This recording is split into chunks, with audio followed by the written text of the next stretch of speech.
ఈరోజు మనం కర్నూలు స్టైల్లోన పాలకూర పప్పుని ఎలా చేయాలో చూసేద్దామండి. ఇలా ఒక్కసారి ట్రై చేయండి. టేస్ట్ చాలా బాగుంటుంది. ముందుగా ఒక గ్లాసు కందిబ్యాళ్ళు తీసుకొని 2 మాటలు బాగా కడుక్కొని అందులోకి ఒక గ్లాసు బ్యాళ్ళకి 3 గ్లాసుల వాటర్ వేసుకోవాలండి. అందులోకి ముక్కలుగా తరుక్కున్న టమాటా పండ్లు, ఉల్లిగడ్డలు, మీకు కారానికి తగినట్టుగా పచ్చిమిరపకాయలు వేసుకోండి. దీని ప్లేస్లో కారమైనా వేసుకోవచ్చు పచ్చిమిరపకాయలు లేకుంటే.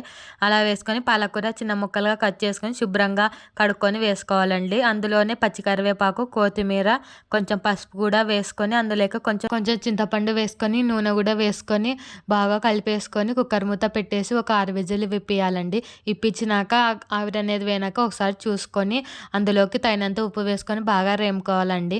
పప్పు అనేది మెత్తగా రేముకున్నాక పక్కన పెట్టేసుకొని అందులోకి తిరువాతకి 2 టేబుల్ స్పూన్ల ఆఫ్ ఆయిల్ వేసి అందులోకి కచ్చాపచ్చాగా దంచుకున్న ఎల్లిపాయలు, మిరపకాయలు, జీలకర్ర, ఆవాలు, ఉద్దిబ్యాలు వేసుకొని చివరిన పచ్చి కరివేపాకు వేసుకొని మనం ముందుగా రేముకున్న పప్పులోకి వేసుకొని బాగా కలిపేసుకోవాలండి.